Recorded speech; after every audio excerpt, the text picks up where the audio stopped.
These thoughts were brought to you by an episode of Canadaland recently. I'll put a link in the description about the changing water situation and how climate change is affecting it in the Canadian prairies. As humans, we kind of take it for granted that we're the most important, well, we do take it for most important. What I meant to say was most intelligent species on the planet. But I will submit to you today that on a systemic scale, we are the least intelligent species on the planet.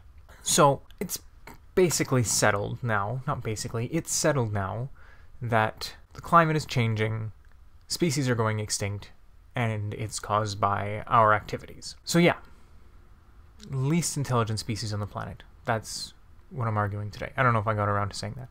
This isn't a super cohesive essay format.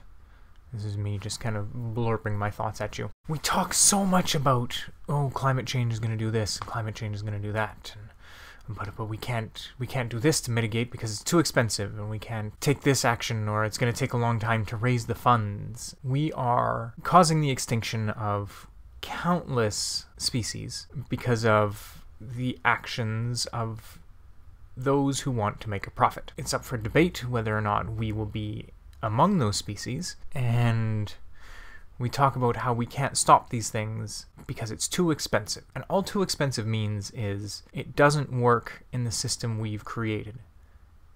And this system we've created, we can change at any time. We've decided that this is how things work.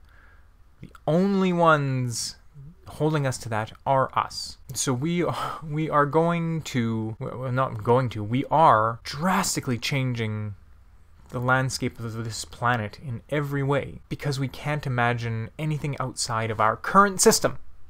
Not even any systems we've ever had. Our current system. I've been reading a book, something like The Origins of Everything, or I think it's The Dawn of Everything by David Graeber and David something else. I'll put a link in the description. It's about how indigenous people, before colonization lived, and how that affected the world today. And so much of Western thought, the good parts of Western thought, like freedom was a bad thing before. Like they banned these writings by priests and missionaries who talked to indigenous peoples because of the critiques that these indigenous peoples had of French and English culture. Because people were reading them and going, whoa, they're right. Why do we serve a king?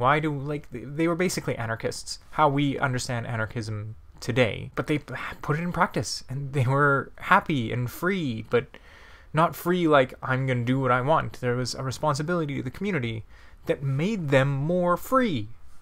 Anyways, I'm going off on a tangent. Indigenous peoples are the key to all of this, to saving our planet, to saving our species, to fixing basically all of humanity's problems.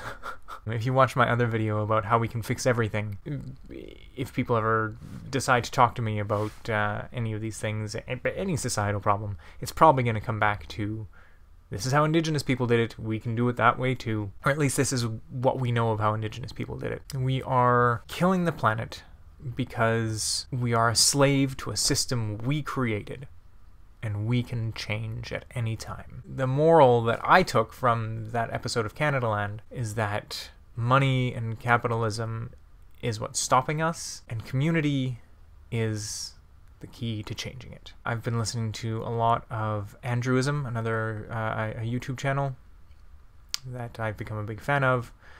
If you want community-based solutions, listen to a lot of his stuff. Link in the down below part. It's important that we have people trying to change the system, working with the system, but we also need people starting to do things. People are enacting solutions now, with or without permission from the existing systems. And we can't wait for the existing systems to change if we're going to fix this. We need to act now. Mutual aid, guerrilla gardening, getting off-grid with microgrids, with solar energy, getting houses, communities linked together producing their own energy, storing their own energy, and being self-sustaining. We have to do it ourselves. These systems are too slow. And the good thing about doing it ourselves is, as we rely less on the systems shrink and lose power. I don't know how to end these stupid things.